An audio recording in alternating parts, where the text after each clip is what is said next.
Have you ever wanted to scale your business? Do you want to have a great core team? Do you want to have the best people in the business, but you're not sure where to find them? Or better yet, how to keep them? I'm excited to be talking about the Whirlpool Effect, and that's why I have Claire Chandler on today's episode. We're going to be talking about all of this and more right after we thank our sponsor. Every business needs a book, including yours. Visit freebusinessbookpublishingcourse.com today to learn the 7 steps to publish and promote your nonfiction lead and profit-generating business book in 8 weeks. Once again, that's freebusinessbookpublishingcourse.com. Claire Chandler, everybody. How are you feeling, Claire? I am doing fantastic. How are you today? I'm having a great day. Good. I want to talk to you about the Whirlpool Effect. Why is it important for business owners? Yeah, let's do that. The Whirlpool Effect is absolutely critical if you want to be a leader that people actually want to follow rather than follow out of some sort of Stockholm syndrome or some other kind of intimidation factor. The Whirlpool Effect is it's not an illusion, and it's not a fad. It is absolutely the way to get the right people onto your team, to stay on your team and enthusiastically contribute to your mission. And what I'm hearing is you're talking about positional leadership, where the only real reason someone's following you is because you're their boss, you're their superior, that's just the way it happened to fall. It's not because they necessarily like you, trust you, respect you, or anything. It's just they're respecting authority.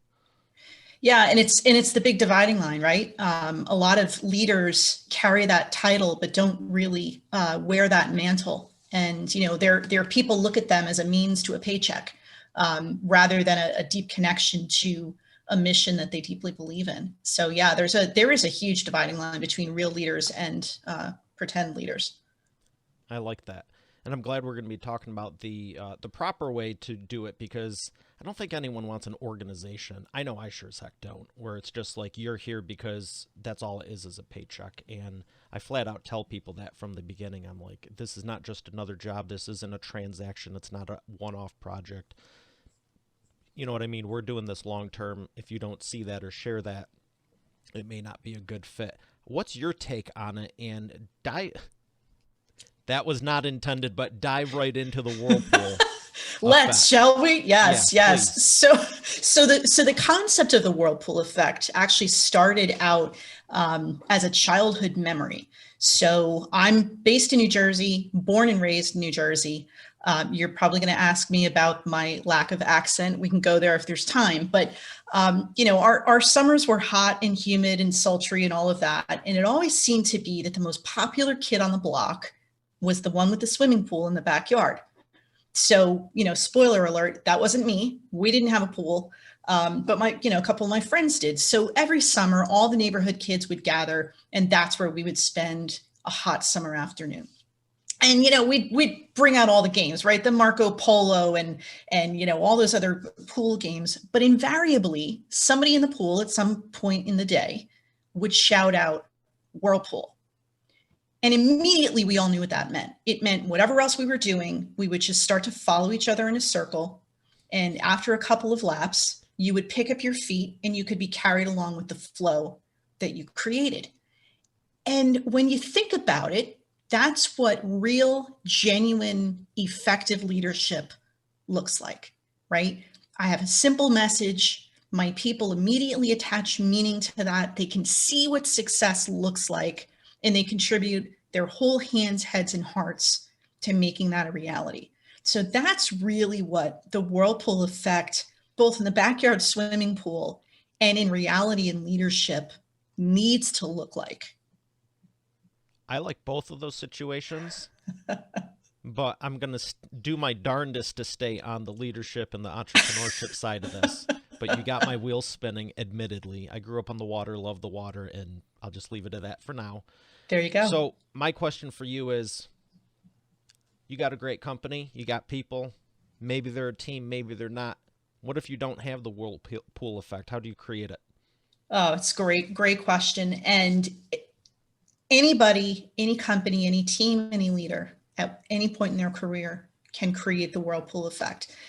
And the biggest myth I think that's out there is some leaders look at others and say, well, they are naturally charismatic. They naturally, when they speak, others listen, they fall in line, and they just follow them. And the reality is, any leader, regardless of your past, regardless of your skill set, can become that type of influential and inspirational leader. And the first place you have to start is with clarity. You have to become crystal clear on two things. One, why are you in business to begin with? Right?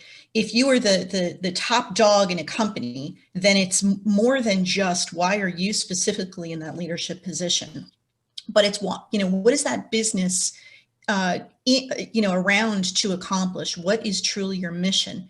If you're a leader a little bit farther down the hierarchy, it really is about getting crystal clear on why were you put in that leadership role in the first place. And a lot of people stopped questioning that. They just sort of rose up the ladder and they said, well, this was the next logical step. I'm now a leader of others, a leader of a bigger division. And they don't stop and ask themselves and kind of check themselves on why am I in this particular leadership role at this particular time. So that's clarity number one. And clarity number two is becoming super, super self-aware of your natural talents, how you tend to lead, how, what drives you, what are some of your internal value systems and motivators, because they're different for everybody. And how do you tend to show up and use those in the workplace? If you look at the most charismatic, quote unquote, influential leaders, they are super self-aware. We're not talking the snake charmers of the world who just seem to be charismatic. We're talking the real charismatic leaders who can generate a following of people who know, like, and trust them. So those 2 points of clarity, what is my clarity of mission and how can I become more self-aware as a person in the way that I show up every day, are absolutely fundamental to creating the Whirlpool effect. I want to dive deeper on that second point. What are the qualities to get to the point where you are naturally charismatic and you're not the snake charmer? And, how do you do that? Oh, great. What? It's a great question. So self-awareness is step one, right? Because, and you talk to performance management experts and they say, if we don't measure it, we can't move it. It's the same when you're talking about trying to get to a higher level of self-awareness as an individual, as a leader, as a manager, as, whatever the role is in your company, but we're focused on leaders, right? So the first step is to become really, really self-aware of what are you naturally talented at. And again, that is different for everybody. And it starts with how do you process the world around you? Right? How much of a big picture thinker are you versus I see a problem and I immediately see 20 different options of potential solutions, or kind of that third type of, yeah, I see the big picture sort of, yeah, I can see where we've got some practical approaches to getting our work done. But really my first focus is how does this impact my people? So self-awareness is the first key. But once we have that, it's what do we do with that, right? So anybody can become charismatic and not be confused with a snake charmer by becoming authentic to who they really are. And it's not a one size fits all, right? If you look at the great leaders that you tend to admire, there are certain qualities that they possess, but they don't all walk and talk and think and speak in the exact same way. What they do, however, is embrace their unique style, their unique value system, their unique strengths, and they fully lean into those traits and those characteristics. They don't try to be somebody else. Leaders make the big mistake of saying, oh, well, leadership is a role that I play. No, it's not. If you think it's a role you play, it's a costume you put on in the morning and you take it off again at night when no one's watching, you're doing it wrong, right? So authenticity is that second piece that is fundamental. Once you get to that place where you are really aware of the strengths and your blind spots and what you bring to the table and what you don't, and then really leaning into your unique style and just, letting your freak flag fly. There's nothing wrong with that, especially as a leader. So it's really about being the right person and not just trying to act a certain way or do what everyone expects of you. And you could even argue the point, it's not just what you're talented at, but what you're great at. Because you might be talented at a dozen different things, but maybe 10 of them you shouldn't even be doing. Oh, that's such a cool observation, and you are absolutely right. If you sit there, and I do this exercise with some leaders that I work with, and I say, if you inventory all the things that you do, all the things you could do, and then start to categorize them into what are the things you're really really good at, and then from there, that subset gets smaller and smaller. And now when you look at all the things that you're great at, what are the things that not only are you great at, but you love doing, right? You kind of lose all track of time when you're in that mode or that zone or doing that thing or with those people or, in that category. So yeah, absolutely. That's a great observation. If someone's in that position, what could they do to narrow it down?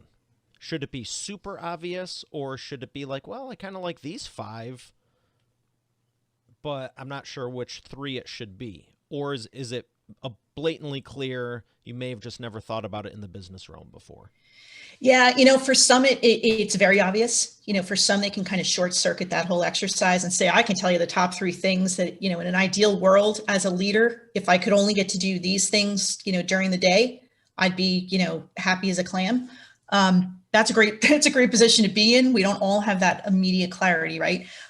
There are others who have to go through that full exercise and keep narrowing it down. And I liken it to keeping a food diary, right? Every time you go to the doctor with some nebulous system, that has to do with anything internal, they go, well, have you kept a food diary? It's like, yeah, you know what? You're not the first one to say that, and I really should do that, but I just can't get started. It's similar to that, right? You want to inventory the things that you do, the things that you like, the things that you're good at, retrospectively, the things that you enjoyed in the past, the things that, other people remarked on. But if you're stuck, if you're saying, I still have this huge list of things I could love, I could be really good at, I'm not really sure. Make a list of 10 people who know you really well. People you've worked with, people you've worked for, people who've worked for you, people in your personal life, people in your community, and go to them and say, what are the things that you know me for as a genius, or as something that I really love to do? And when you get that kind of market research back, that's going to help you narrow down that field considerably as well. So some of us excel at spending that time in our own heads and saying, yeah, I'm going to come up with a list and I'm going to keep narrowing it down because I'm super self-aware and I can do all this reflection, and heck, we all talk to ourselves, right? Admit it. Others of us do need that sounding board. We do need that additional filter of other people kind of, getting back into our circle and saying, what am I not seeing here? Are there other things that should go on this list? Are there things that I'm trying to force into this list that, me sometimes even better than I know myself? A spouse is really good for this exercise too, by the way, as we know. What are some of the things that I just hit out of the park all the time? And when you see me doing them, my face lights up. Those are the types of things you want to figure out and find. Now, you had said what someone's talented at. I had observed what they're great at, but here's like a real deep dive of the deep dive. What if they're great at it, but they don't like it? Yeah. I think we all have stuff we're great at, and it's like, yeah, I might be great Absolutely. at it, but I have no care. I don't want to do this every day. Yeah. So here's where that filter becomes really powerful, right? Because if you're great at 10 things, but 8 of them you don't particularly enjoy, get rid of them. Now, so let's kind of narrow this down to the professional sphere, right? I'm a leader. I've made my list. I'm down to 10 that I'm really, really good at. I interviewed people in my inner circle who know, like, and trust me. And these are the top 10 that I'm really, really, really good at. You want to still narrow that down. If you're a leader and you say, okay, of the 8 that I really don't like to do, how many of them are critical to achieving my mission? You may be able to, get rid of 2 right off the bat. Now you're down to 6, just hypothetically, right? Now you're down to 6. Maybe there are other people on your team who are also great at those things and happen to love doing them. So, that self-awareness kind of extends to your team and really getting to know the people around you. And it distinguishes between getting the best talent, getting superstars, and getting the right talent, right? Because that hypothetical pile of 6 things that you have agreed you're great at, but you don't really like, but they stay on the list because they're mission critical. Now you look at your extended team and you say, who can I put around me to complement what we know we have to do, but that I don't want to have to do myself because it's just not something that gives me positive energy. So it's all these filters that we want to apply as we go forward.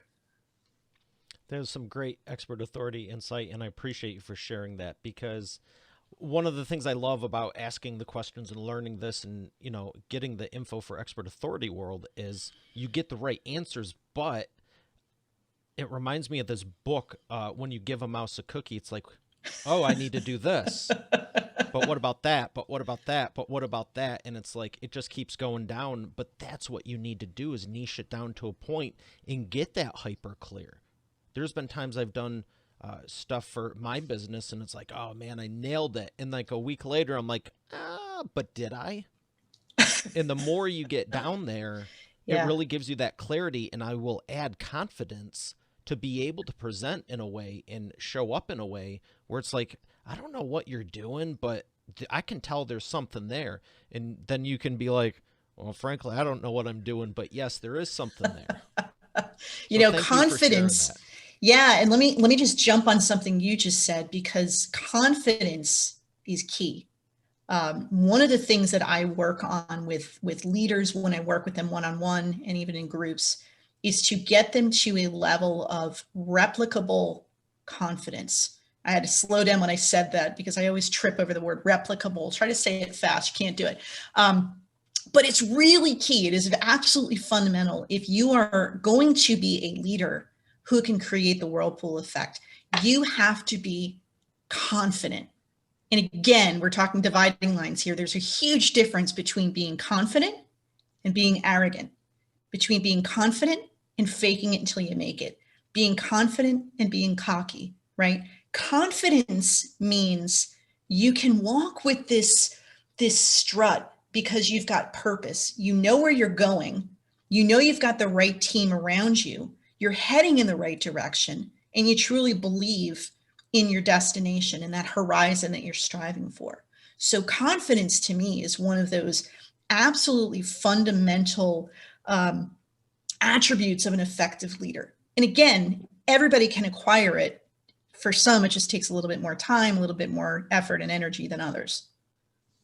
And we got to go one more layer now that you mentioned 3 or 4 key words that a lot of people interchange. I like the confidence, and one of my favorite things to share with people, and I just came up with this, but to surmise it, it's basically, it's one thing to want it, it's another thing to know you have it and you don't even need to talk about it. Yeah. There's a lot of people that, whatever, and sometimes it's just fun to be like, you know what, I don't even need to justify this. I don't, you know what I mean? It's like, you just know. Yeah. But you also said the cocky and arrogant side and fake it till you make it. So are you saying if someone's starting off, or no one is as far along as they want to be? Because I know people at every level, and even some of the highest performers, when I get them on the show or talk to them, personally, we're having dinner or whatever, they unveil all this stuff. It's like, holy crap, how the heck did you get to where you're at?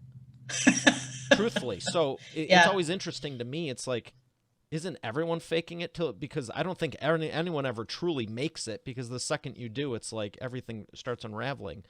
But I do get what you're saying, where it's like, don't try to be too over. Tell me your thoughts on this. I think Yeah. you know where I'm going with this, but I those are do. 3 key words that are vastly different, but so closely related. They're hugely different.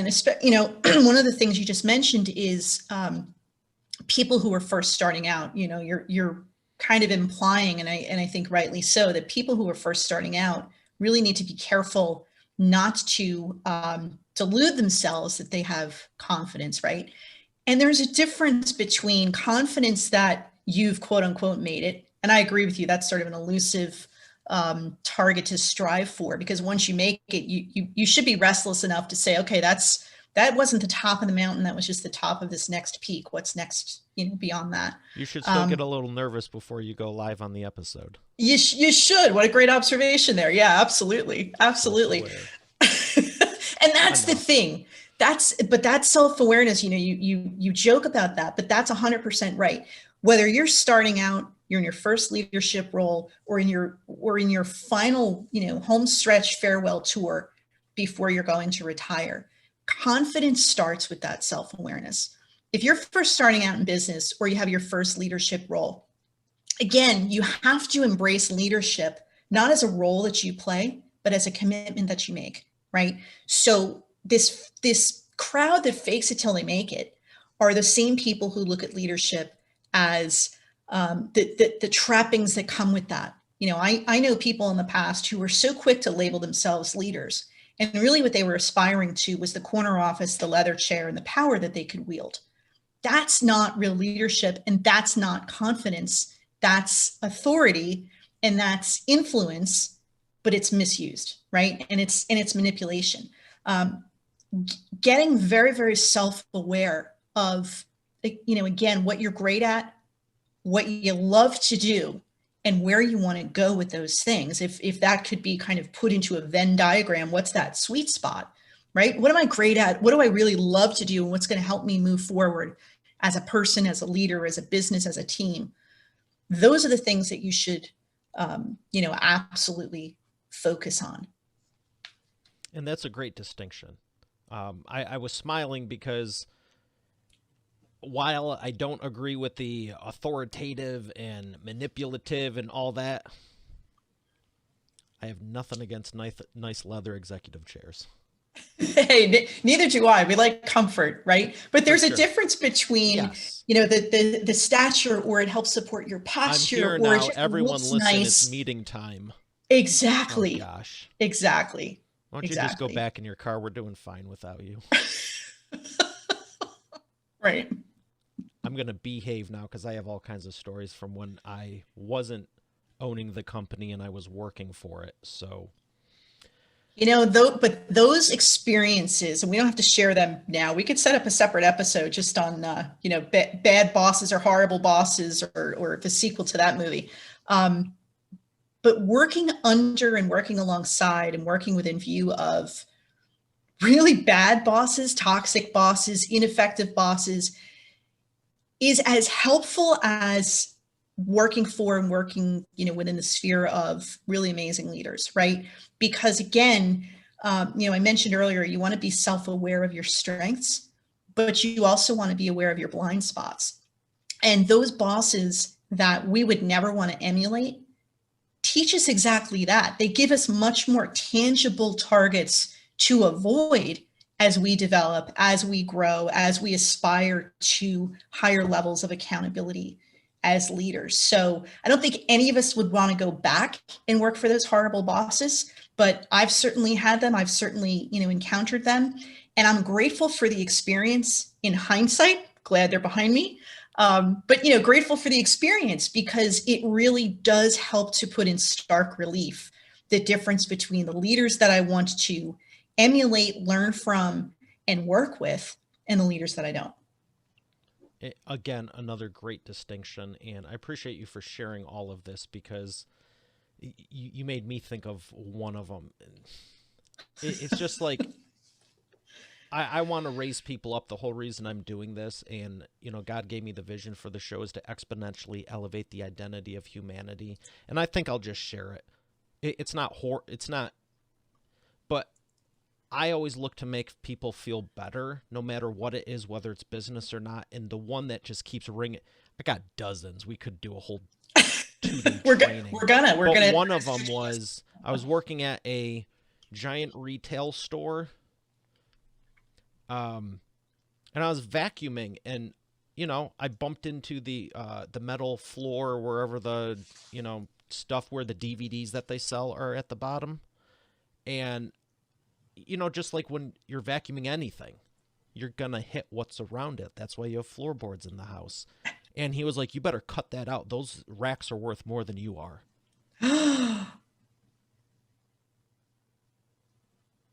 Now I'm I'm like, curious, how much longer after that comment did you continue working for him?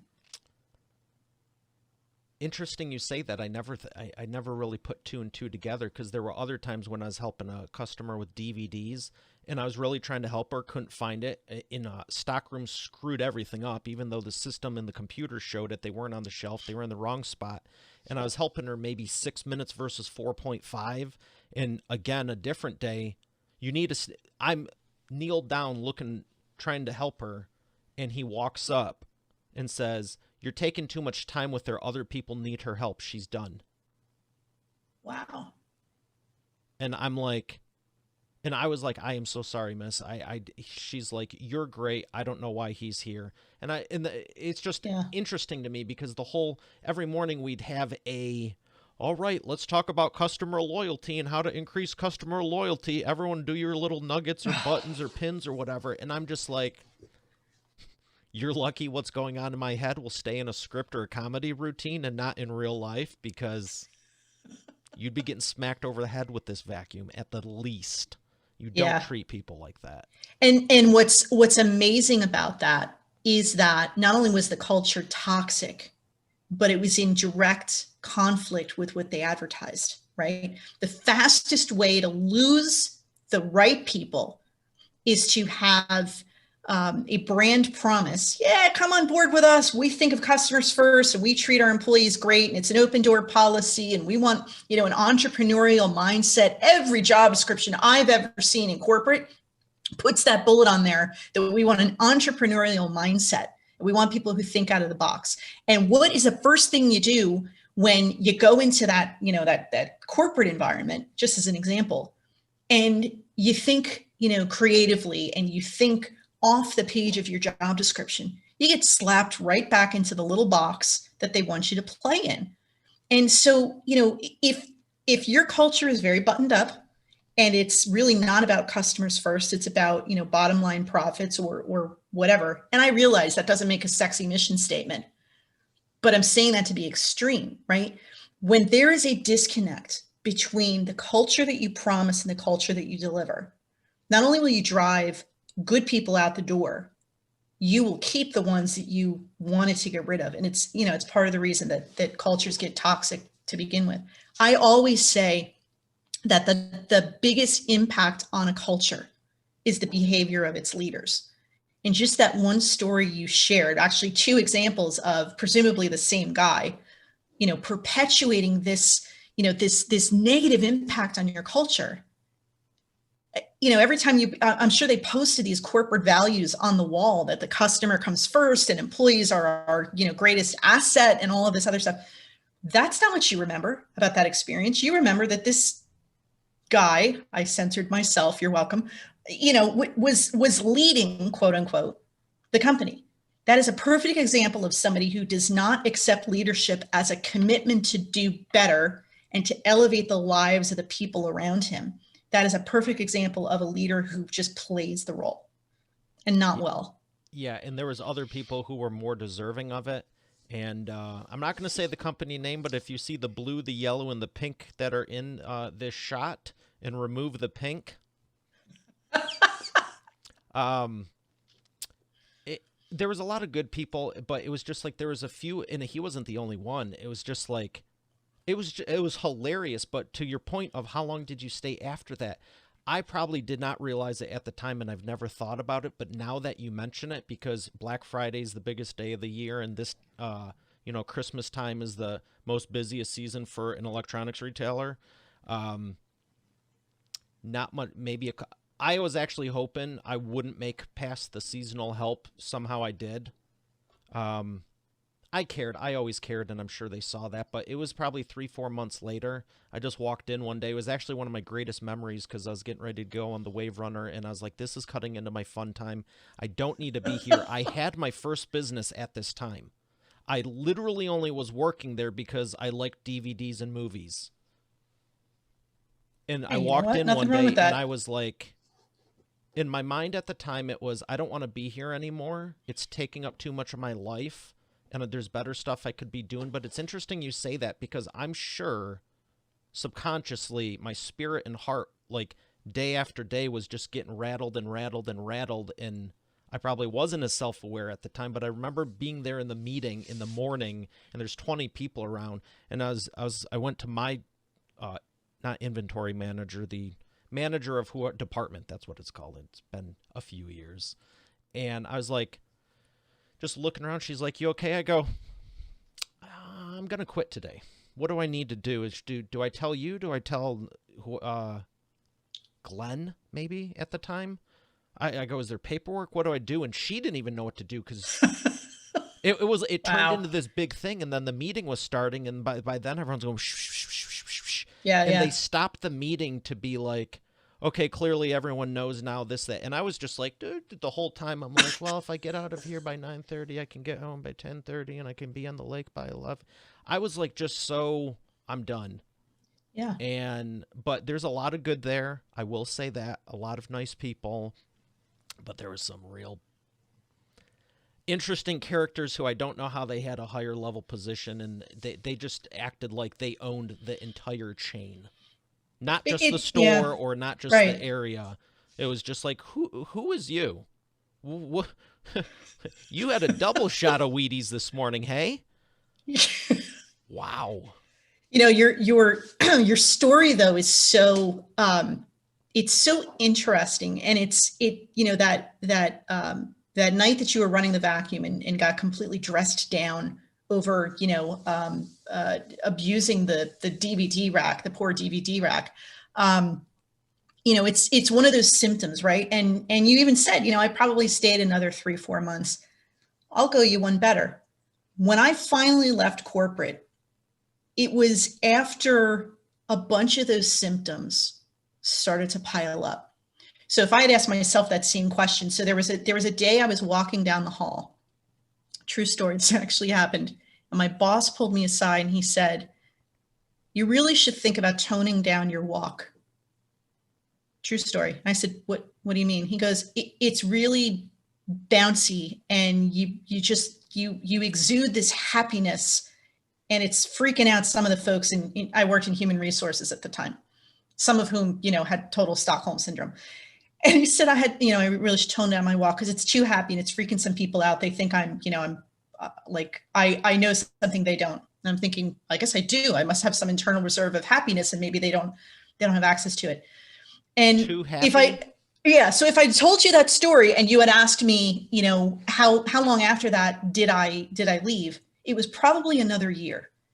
And the longer you stay in an environment that doesn't serve you, the longer you and I'm not going to say it was toxic. I'm not going to equate it to, a bad marriage, but the analogy is similar in that, the longer you stay, the longer you convince yourself, well, I've invested all this time and I'm on this certain track, and I've put in all these years, and I've got, people around me that I really care about, and if I left, what would I have, right? So it took me a while, and looking back, I look back at that particular situation, that particular evening that I was walking down the hall and told to tone down my walk, and Yeah, other well, there's a times told, character flaw. right? Happiness. And that's really what, in hindsight, stood out. That was one of the examples of why I never really fit in corporate. I made a very successful career in corporate. I did very well performance wise and compensation and all of those things. But I always knew deep down I didn't really fit the corporate model, right? And so those were some of the symptoms, and like your story with, being completely ridiculed for bumping into a DVD rack. Oh, and Um, much more. yeah, well, I'm sure. Important issues. Well, and those are things that, start to pile up. And now that you look back at them, those are the things that, you remember very clearly, and you say, yeah, that guy was a jerk, or that culture was hypocritical, or, it's amazing that company continues to stand. The bigger the company, the easier it is for them to absorb some of that toxicity. But, the small companies really need to watch out for that. And that's why I said earlier, even the bad leaders, the bad cultures, the bad businesses, provide as a learning opportunity, because as we grow or we go out on our own, you went out on your own, and I suspect you never stopped smiling because you saw where, when you finally kind of broke free of that force field, right, of working for somebody else, you kind of look back and you said, thanks for the lessons, thanks for the experience, but now I've got much more clarity on where I want to go, who I want to be, and who I don't want to be. And gosh, you can breathe so much more freely when you have that clarity and that freedom, don't you?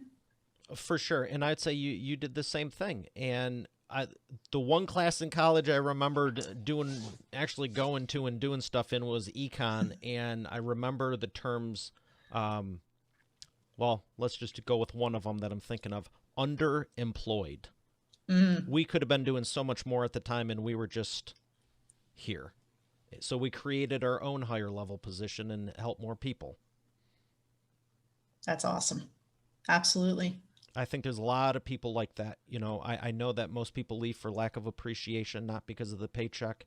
And it's unfortunate because I always do everything I can to uplift, clients, prospects, my own team, and everything. And it's like sometimes people might just be dealing with stuff that it's like you don't even know about. And if they don't share it, how do you know? But you Right. should never be treating people bad. Even if they did a horrible job, you don't have to condone the person. Just be like, hey, let's talk about, the quality of your work. And part of being a leader who even has the capacity to create the whirlpool effect, you have to create the right environment, right? You can't have a swimming pool that's full of electric eels and then still expect to inspire the whirlpool effect, right? It'd be one You heck of a talked about show. it would be interesting to see it from the Let's see from the who can swim sidelines. fastest from end to end. Who Exactly. wants to go first? The sad thing is there's so many Exactly. people that are craving attention. They're like, for how much? A Right. thousand dollars? Yeah, let's do it. Yeah. Yeah. And that's, that's such a great point, because there's an analogy to business, right? There can be a completely toxic culture that, tolerates bad behavior, and therefore that's what gets repeated, elevates really bad managers because they get bottom line results. And so that's who gets advanced. When I'm an employee farther down the hierarchy, and I see that is what gets rewarded, I have a decision to make, right?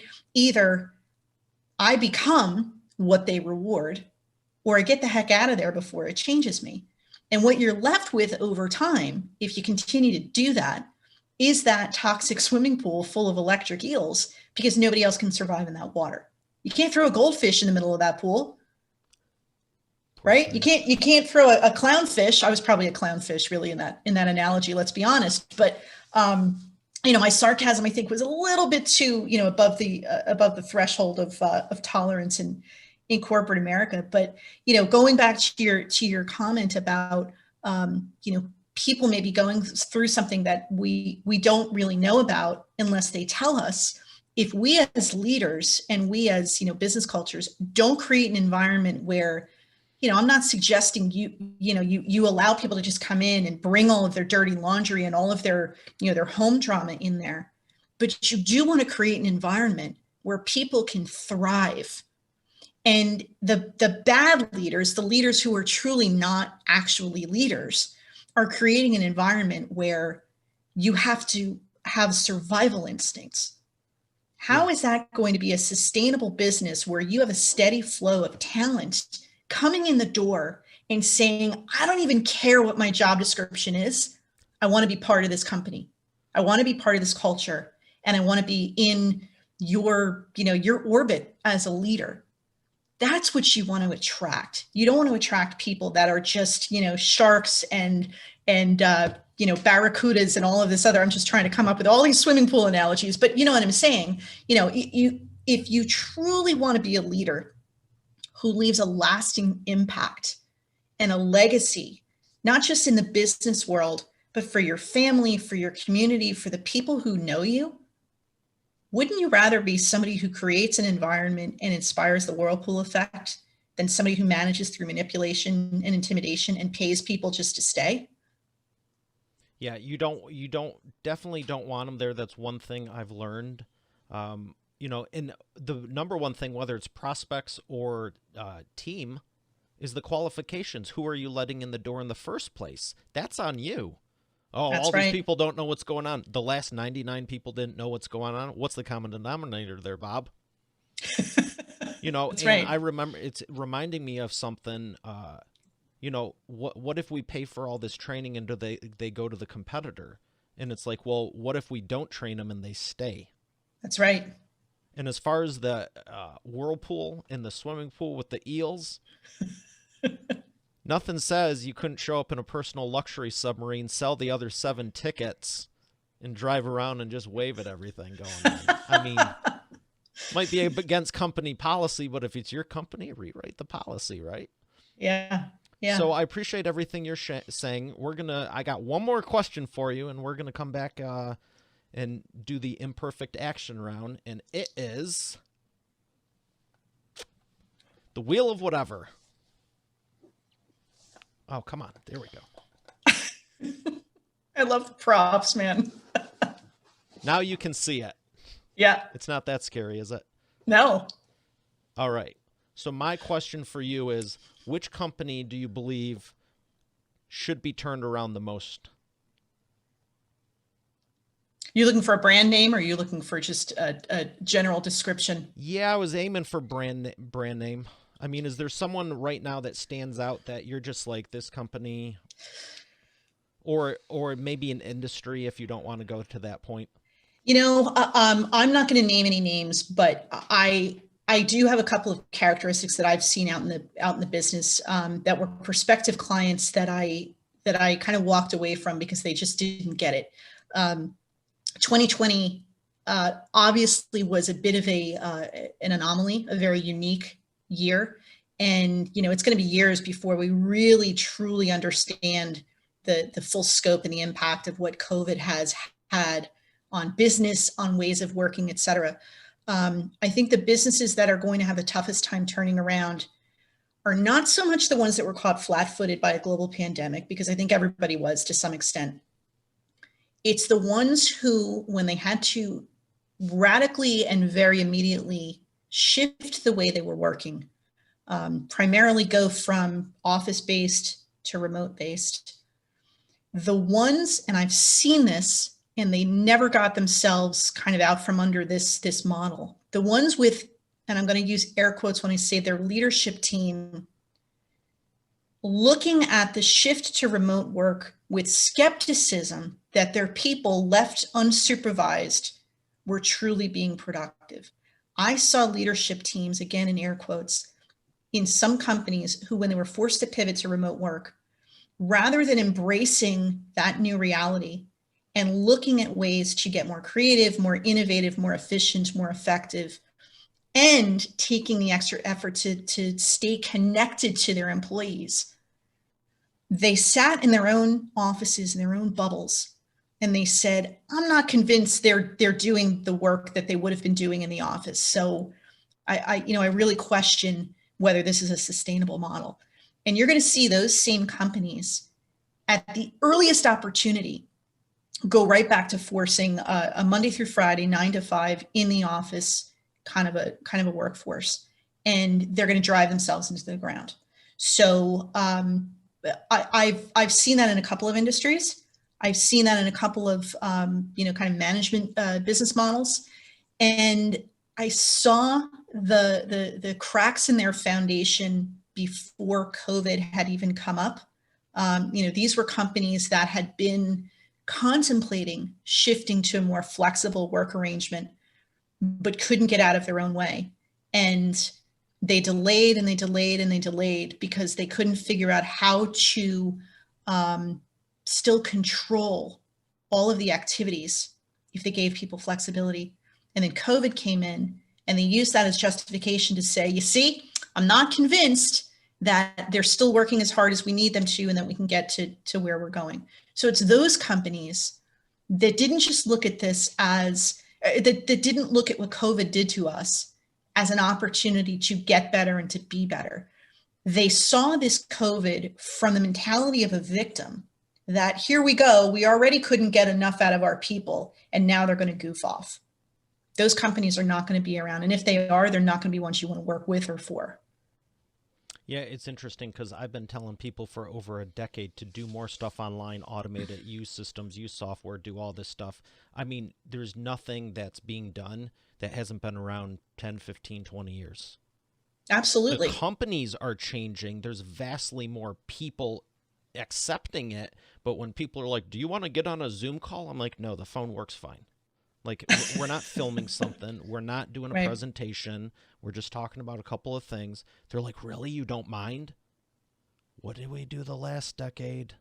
Think Yeah. about it. Like, I think we all got enough electronics, but it's just astonishing because it's one of the things with marketing and helping companies and the hundreds of clients we've personally worked with, it's like, it's interesting to see the behind the scenes because everyone looks good up front. Right. And I'm glad that some of them are adapting to it. But yeah, I'm curious what the final percentage will be that just go right back to the way things were and then just blame it on just pick. So I could spin the wheel of whatever and be like, here's 58 things you get to choose from. Pick one there. Oh, yeah, must have been them. Yeah. So thank you for your insight on that. We're going to thank our Certainly. sponsor and come back for the imperfect action round. Awesome. Every business needs a book, including yours. Visit freebusinessbookpublishingcourse.com today to learn the 7 steps to publish and promote your nonfiction lead and profit-generating business book in 8 weeks. Once again, that's freebusinessbookpublishingcourse.com.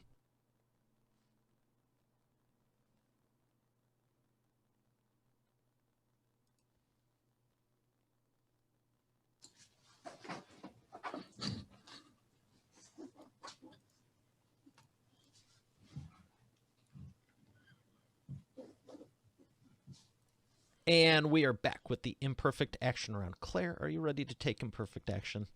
I am absolutely ready. You are going to find no one more imperfect than me. Fire away. 60-second answers, 3 rapid fire questions. The first one is, what is the fastest path to the profits? Fastest path is clarity. No, no question. It doesn't even take me 60 seconds. You got to get crystal clear on why you're in business in the first place, why you're in your leadership role, and act accordingly.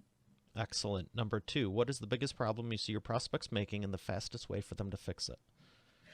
I think the biggest problem that most leaders and most businesses make is taking their mission for granted.